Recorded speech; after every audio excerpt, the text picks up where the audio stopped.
Oi, pessoal, sejam muito bem-vindos ao Chá da Meia-Noite. Eu sou a Elise. E eu sou a Bia. E hoje a gente quer falar sobre panfletagem errada. Na verdade, se isso existe ou não, né? O que você acha? Eu não acho que isso existe. E eu acho que a gente tem opiniões muito diferentes sobre isso, né, amiga? Sim, a gente já chegou a debater sobre esse tema uma vez e a gente não concordou tanto. Foi até no começo do ano, quando a gente tava projetando o Chá da Meia-Noite, ainda nem tinha nome. E a gente chegou até a falar, isso vai ser um tema de podcast. Sim. Primeiro, acho que quais livros você acha que são panfletados errados? Ou pelo menos a galera fala que é panfletado errado nas redes literárias. Eu lembro até dos exemplos que eu dei na Rede da Dancinha, que foi O Príncipe Cruel. Uhum. Teve também a Hipótese do Amor, porque tem pessoas que vendem um livro como se fosse um livro com muito hot. Vermelho, Branco e Sangue Azul. Vermelho, Branco e Sangue Azul, em que sentido? Mesmo motivo. Falando que é o livro hot e tudo mais. Eu considero mais uma fanfic política. Também. E o que você pensa sobre isso? Você acha que esses são bons? Você concorda com o pessoal falando que são panfletagens erradas? Não. Na verdade, acho que depende do caso. Porque assim, quando a gente panfleta um livro, o que a gente tá fazendo? A gente tá vendendo o livro de acordo com o que chamou mais atenção pra gente. Então, vou usar exemplo de Príncipe Cruel. Se eu leio Príncipe Cruel e eu acho que é um baita romance maravilhoso, eu fico encantada pelo Carden e pela Jude e tudo mais, e aí eu vou recomendar pra uma amiga, eu falo assim, amiga, por favor, lê esse livro, tá? O romance é maravilhoso, você vai gostar muito, eu tô fazendo uma panfletagem errada? Eu não tô só recomendando de acordo com o que me chamou mais atenção? Então, a gente vai entrar no ponto justamente. Eu entendo, eu acho que quando a gente vai ler algum livro, vão ter certos pontos que vão chamar mais atenção pra gente do que eu gostei daquela história. Vamos pegar, por exemplo, vou pegar um exemplo muito recente que a gente conversou esses dias, em grupo, inclusive, que foi o Wolfsong. Uhum. Que é um livro que eu tô lendo, tô amando esse livro, é maravilhoso, de fantasia, de lobisomens gays. Incrível. Mas é um livro que é muito profundo, assim, vai falar realmente sobre muitos temas, como, por exemplo, abandono parental, de você encontrar a família, não necessariamente a sua família, a sua família de sangue. Vai ter o aspecto do romance, da fantasia. Então, tipo, tem muitas coisas ali sendo debatidas. É um livro que consegue ser muito profundo em algumas partes. E eu ainda não cheguei, mas eu sei que existe um hot de 13 páginas. Uhum. E aí, tem uma amiga minha que fez um vídeo, né, falando sobre esse hot de 13 páginas, porque, enfim, foi uma coisa que ela até ficou surpresa. Ela tava lendo, né, o hot, e de repente ela ficou, meu Deus, quanto tempo eu tô aqui lendo, né, que não tem fim. Ela foi até contar, e ela contou que tinha 13 páginas, enfim. E ela gravou esse vídeo. Só que ela não fez, tipo, gente, leia o Wolfsong pelo hot. Ela falou, tem um hot de 13 páginas, e isso me surpreendeu, enfim. E fez todo num contexto de humor, né? O que chamou a atenção de muita galera. Mas eu acho que, tipo, isso não seria uma panfletagem errada, porque ela está comentando sobre o hot em si, entende? É diferente de você falar, o livro é só hot, leia pelo hot. Como se estivesse fazendo uma propaganda que, tipo, aquele livro é, enfim, só tem isso. Não. Foi comentando da cena específica. O que eu acho que acontece um pouco diferente em Príncipe Cruel. Porque é uma fantasia, a gente vai ter o romance, mas, pelo menos na minha percepção, e acredito que de muitas pessoas também, o Príncipe Cruel não é tão focado no romance. Tipo, ele existe, ele é uma das partes centrais da história, mas eu acho que é muito mais sobre a jornada da Jude, enquanto protagonista, naquele mundo de feéricos, sendo uma humana. E aí vai ter todo o contexto, né, dela querer ascender ao poder, assim. E aí acaba sendo panfletado, porque muitas pessoas gostam justamente do Carden e da Jude. E esperam que seja, sei lá, um Acotar 2.0, que não vai ser. E por isso que muitas pessoas acabam saindo chateadas dessa leitura, porque elas estavam esperando meio que, tipo, esse Acotar 2.0 e aí encontram outra coisa. E aí eu acho que vem de panfletagens erradas nesse sentido de, tipo, só vender o Príncipe Cruel como se fosse um grande romance, um grande livro de romance com fantasia. Porque eu acho que tem essa diferença, quando o livro é, tipo, de fantasia e tem um elemento romance, e quando ele é um romance que tem o fundo de fantasia, que eu acho que é o que acontece, por exemplo, no Reino das Bruxas. Eu vou te fazer uma pergunta, e é uma pergunta genuína, inclusive, se vocês quiserem falar a resposta de vocês, tudo bem. Tem algum problema de você sair decepcionado em alguma leitura? No sentido de, eu vou ler Príncipe Cruel porque falaram muito do romance, eu vi vários vídeos do romance, eu vou ler. Mas acabou que não é somente sobre isso o livro é muito mais uma jornada política e tal, e o romance é uma coisa mais de fundo, e aí eu me decepcionei. E daí? A gente tem que, assim, recomendar os livros alinhando completamente a expectativa das pessoas com o que elas acham que é um grande romance em livro de fantasia? Eu acho que você pode ser responsável em certos aspectos da sua indicação. Eu não acho, amiga, porque isso também é muito subjetivo. Porque eu vou ser sincera, assim, pra mim, Príncipe Cruel tem muito romance. Pra mim, no meu gosto atualmente. Então, pra mim, faz total sentido falar que é um livro de romance, porque tem muito romance. Todas as tramas, todo o plot, sempre tem alguma coisa que remeta ao personagem do Cardan em relação ao personagem da Jude. Isso pra mim já é muito romance. Então, assim, não é que o Cardan não aparece, por exemplo, no primeiro livro inteiro. E aí, no segundo livro, eles têm algumas interações. Pra mim, o tempo inteiro, ele tá ali. Ele tá presente. E a relação deles está sendo construída no plano de fundo. Isso, pra mim, já é ter muito romance. Então, pra mim, não tem nenhum problema falar que é isso. Eu vou ler e eu vou realmente achar isso. Mas, pra uma pessoa que gosta muito, por exemplo, de From Blood and Ash, que é aquele de Sangue e Cinzas, que é um livro que é romance o tempo inteiro. O tempo inteiro tem romance naquele livro. A pessoa vai ler Príncipe Cruel e vai achar que não tem nada. Que é migalhas de romance. Então, assim, como que você alinha as expectativas, sendo que as próprias expectativas das pessoas são muito diferentes, de acordo com o background delas? Mas a gente consegue concordar, então, por exemplo, que Príncipe Cruel, ele tem romance, ele existe, por exemplo, mais do que um livro, sei lá, do Brandon Sanderson. Depende do livro, porque tem muito livro de romance. Mas depende do livro, porque tem alguns que você lê que realmente são só migalhas das migalhas das migalhas. Mas o que é migalha? É esse o ponto. Segura. Aí a gente tem Príncipe Cruel, que tem, mas não é o foco, como, por exemplo, é em Acotar, ou é em... como é o nome da criatura que a gente acabou de falar? É From Blood and Ash? De Sangue e Cinza. Eu não gosto dele, mas tudo bem. Eu também não. Ou o próprio Reino das Bruxas, que também é, tipo, muito mais... eu falo que aquele livro é um romance com fundo... É uma romantasia. É uma romantasia, com fundo de fantasia. A gente consegue, mesmo que pra você seja bastante romance, mas você consegue entender que ele tá, tipo, ali no meio, entendeu? Ele não chega a ser uma Cotard, ele não chega a ser... E a gente consegue ter essa visão, assim, ainda mais quando a gente tem bagagem, né? Quando a gente já leu um pouco de algumas coisas. Eu acho que pode frustrar as pessoas. Se as pessoas fossem ler Príncipe Cruel com as expectativas alinhadas, muitas vezes a experiência dela poderia ser melhor. Porque ou ela nem leria. Depende. Ou ela nem leria. Muitas pessoas não gostam de fantasia política. E daí entra o meu segundo ponto. É que assim, eu nem considero que... na minha percepção, eu sei que muitas pessoas falam que é uma fantasia política. Eu também não. Se for, é uma péssima fantasia política. Exatamente. Eu não considero... Eu gosto muito de Príncipe Cruel, mas eu não considero uma fantasia política, porque a política que tem lá é muito simples, assim. Eu não gosto de Príncipe Cruel de forma nenhuma. Mas... eu detesto. Acho que ele fala em todos os pontos que ele tenta acertar. Eu gosto bastante. Tá tudo bem. Mas assim, me incomoda essa expectativa que tem em cima das recomendações, sabe? Não, você tem que alinhar as expectativas do seu público. Cara, não tem. Você tem que compartilhar suas opiniões. Você não é um crítico literário formado pra perfeitamente classificar o livro, sabe? Porque, como eu falei, é muito questão... Isso eu acho que é muito subjetivo, cara. Tipo, pra mim... uma outra exemplo. Isso não foi combinado.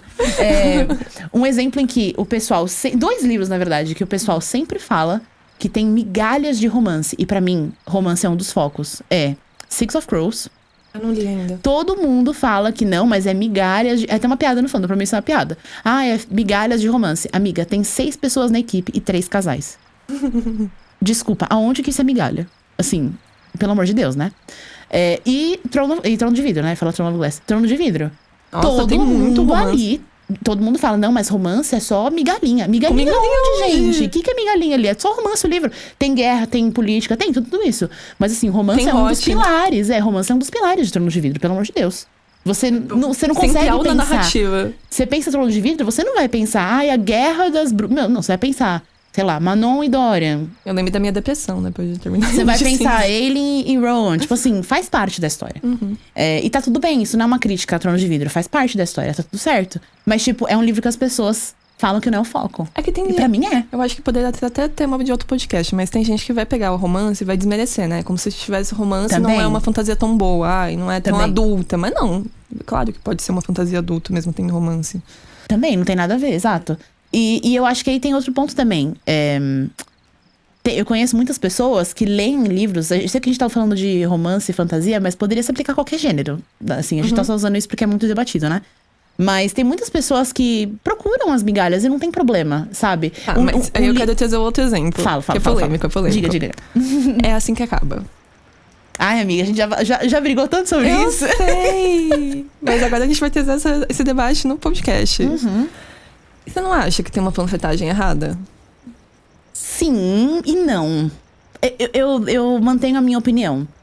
Porque eu também acho que... Dá um contexto pro pessoal, pra quem não conhece, É Assim Que Acaba. Tá bom. É Assim Que Acaba é um livro da Colleen Hoover que fala sobre abuso doméstico. O seu relacionamento abusivo. E basicamente a história é a personagem principal entrando em um relacionamento abusivo, né? Sofrendo todos os danos disso. E aí ela consegue sair desse relacionamento e tal, com a ajuda de um cara que era amigo dela no passado e com quem eles desenvolvem um romance no decorrer do livro. E aí muitas pessoas vendem Assim Que Acaba como um romance. Só que o foco do livro, eu e a Elisa concordamos muito, é sobre violência doméstica e relacionamento abusivo e ponto final. E aí existe esse debate de que não, as pessoas vendem como romance, mas não é um romance. E eu discordo, eu acho que é um romance. Não, mas daí eu acho o romance, existe. Mas o principal é a violência doméstica. Mas daí é as pessoas que panfletam errado ou é a autora que falha? E misturar as duas coisas, mas eu tá acho ligado? Que eu poderia falar que a autora também panfleta errado, completamente, mas é porque assim, a gente vai entrar em outro aspecto, porque tem todo o negócio do lucro, aí teve o livro bombou no TikTok, então eu nem sei quando É Assim Que Acaba foi escrito. E teve o segundo livro, e aí né? Teve que o segundo é pior ainda. somente. Amiga. Tá querendo ser cancelada na internet. Não, eu gosto muito do primeiro livro, tá? Eu gosto. Mas o segundo, pra mim, não deveria existir. Não faz o menor sentido. É um livro... Não, mas acho que muitas pessoas tiveram essa opinião, assim. Eu acho que foi muita galera que gostou. Foi um pouco fanservice, assim. É pra tirar total. leite de pedra, aquele Sim. livro. Eu gostei. Me entreteve. Eu gostei de ver a Lily mais felizinha do que, tipo, a construção dela e do Atlas. Mas, aí sim a gente vai muito mais pra esse lado do romance, ainda tratando, né, tipo, os traumas que ela sofreu com o Ryle. Ainda assim, o que eu queria voltar, né, pro ponto da conversa, é que, vamos pensar antes de existir Assim Que Começa. Que é o segundo livro. Eu sei que é meio confuso, tá, gente? É Assim Que Acaba o primeiro, é Assim Que Começa o segundo. Mas tudo bem. Antes de existir Assim Que Começa. É Assim Que Acaba tava bombando. Eu li sem saber que era sobre relacionamento abusivo. Foi um choque, assim. Foi realmente chocante, mas... Pra mim também.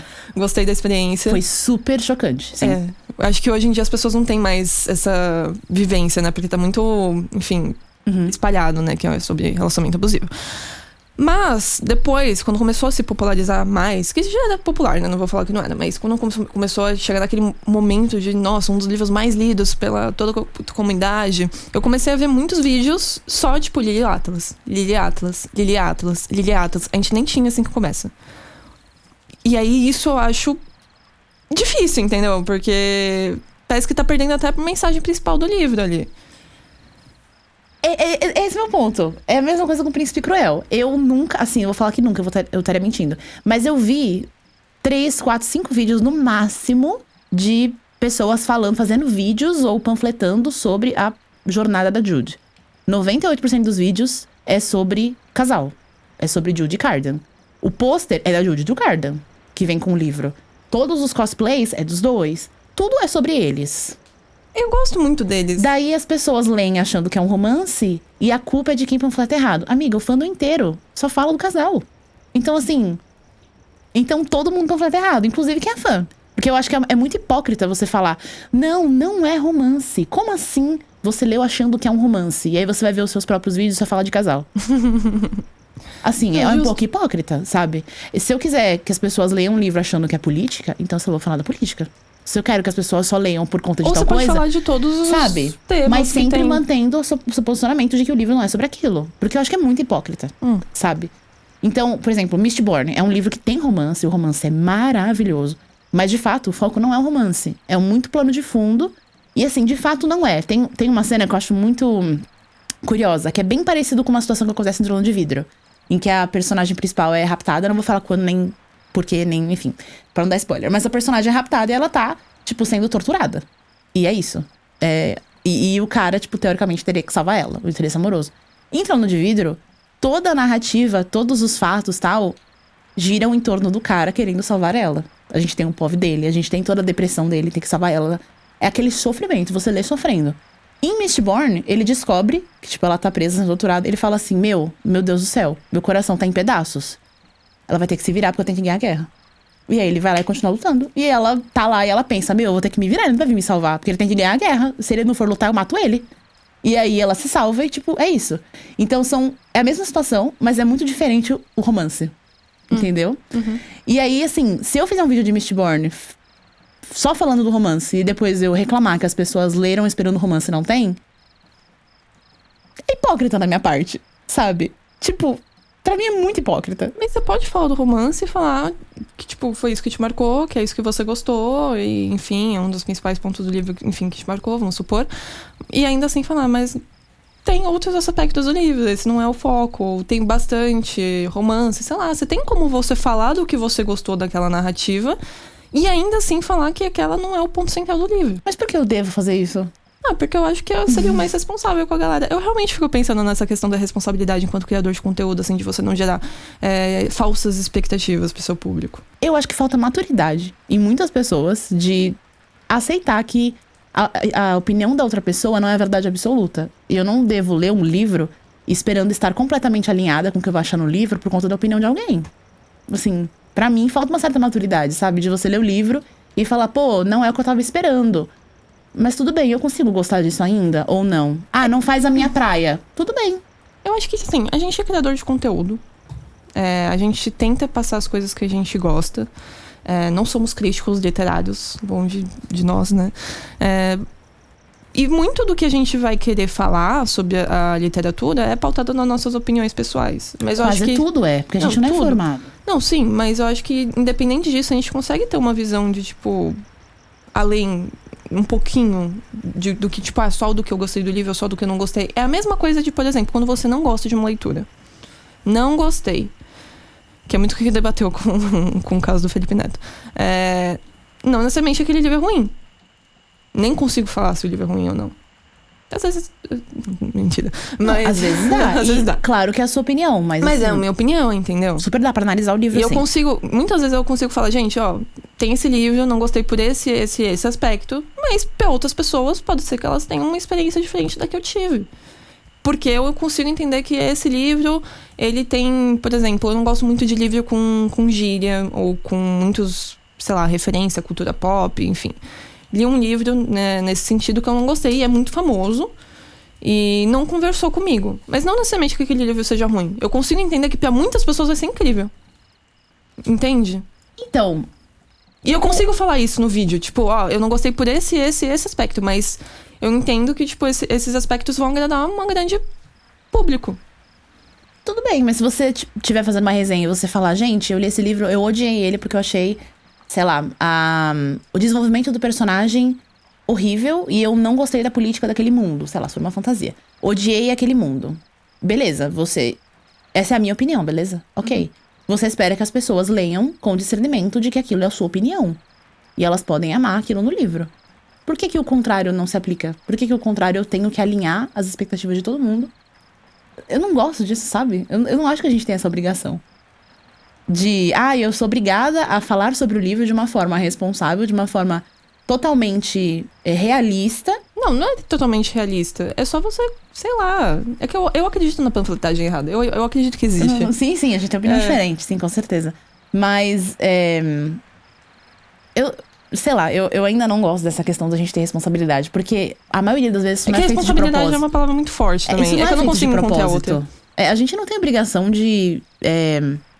não vou nem falar obrigação, mas eu não acho que a gente tem a responsabilidade de alinhar todo mundo. Um outro exemplo de um livro que foi muito trazido, né, nessa pauta é A Guerra da Papoula. Pra quem não conhece pra quem não conhece A Guerra da Papoula... Não, eu tô voltando atrás da minha opinião. Não é panfletado errado. Mas aí eu acho que foi uma falta de responsabilidade da editora. Porque A Guerra da Papoula é um livro adulto, né, mais 18, extremamente forte, que é uma fantasia militar. E fala sobre guerra. E é uma coisa extremamente aberta e explícita e muito chocante, assim, chocante mesmo. Muito mesmo. As pessoas acham que, não, tudo bem, já li livro de guerra. Não. Eu até arrepiei. Depende do livro que você lê. É muito pesado mesmo. Só que ele é um livro que é pesado com uma roupagem muito comum em livros jovem adultos. Que é aquela personagem que vai pra escola militar, que quer se destacar, e aí ela vira a melhor da sala, tipo, sabe, tipo a Mulan, esse tipo de coisa. Tudo bem. Só que a editora falhou quando ela foi, assim, falar do livro, porque eu lembro no começo, né, depois a gente pegou muito no pé da editora. Mas no começo, a editora Intrínseca, ela falou do livro como se fosse um livro jovem adulto. E assim, não é, pelo amor de Deus. Você vai traumatizar as pessoas. Imagina uma pessoa lendo Guerra da Papoula achando que é um livro jovem adulto, de guerra. E aí ela entra e tem descrições horríveis de abuso, de morte, de crime de guerra. Tá maluco, não pode. Aí sim, eu acho que a editora tem a responsabilidade de alinhar as expectativas dos leitores. Mas se você visse um criador fazendo a mesma coisa? Aí eu acho que depende. Ele falar que é um livro jovem adulto é mentira. É mentira. Mas aí é questão de gênero. Não, mas pra ele vai considerar um livro Eu não tô jovem falando, adulto. tipo, foco. Não, tudo bem, mas... Aí, questão, a mesma coisa. Tem romance e Guerra da Papoula. Nossa, mas assim, aí é migalha mesmo. Você tem que olhar muito forte pra você ver um romance ali, mas tem. Tá, e a pessoa vai lá e... E fala que amou romance. Tá tudo bem, ué. O que tem? Então, tem um aspecto de você falar que... Uma parte da história que você gostou e beleza, não necessariamente tá resumindo o livro aquilo. Mas e quando você resume o livro aquilo? Não, resumir o livro a isso, tudo bem. Você fala que o livro é só romance, é mentira. Mas você não é uma porcentagem errada? Não, tudo bem, mas aí é de propósito, é diferente, amiga. Você mas só às fazer vezes, um a vídeo percepção falando da sobre. pessoa é isso. Mas é diferente, a gente tá falando de gatilho, é outra coisa. Não, mas tudo bem, mas abuso doméstico não é assim que acaba também. Sim, mas é diferente, eu acho. É diferente a situação. Não sei. É um pouco diferente. Eu nunca vi ninguém falando que assim que acaba é só livro de romance, ponto. As pessoas fazem livro de fazem vídeo sobre o romance do livro. É que tem muita gente que só fala de Lily e Atlas. Sem considerar toda a jornada da Lily e o Ryan. Sim, talvez com gatilho, ok. É um ponto a se considerar. Tipo assim, super admito que com gatilho realmente seria uma falta de responsabilidade falar que o livro não tem nenhum gatilho absurdo, por exemplo.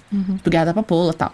Mas foco na história, pra mim, isso não existe porcentagem errada. Eu acho que a gente vai ter que continuar essa conversa em outro episódio. Você quase mudou minha opinião. Gostei. Que absurdo! Em rede nacional. E a gente vai, né, deixar essa conversa fluir aqui entre nós, pra quem sabe a gente voltar em outro episódio e conversar mais um pouco sobre isso. Isso aí. Bom, muito obrigada por assistirem. E comenta aqui embaixo se você acredita que existe panfletagem errada ou não, com quem você concorda mais, enfim. Muito obrigada por tomar esse chazinho com a gente. E não esquece de curtir, compartilhar com todos os seus amigos. A gente agradece bastante. Um beijo e até o próximo chá. Maratona App, sua nova plataforma de literatura. Encontre leituras coletivas de seus livros favoritos, organize maratonas literárias com outros leitores, monte estantes virtuais customizadas e registre seus hábitos de leitura. Tudo em um só lugar. Crie seu perfil como leitor e faça parte de uma nova comunidade.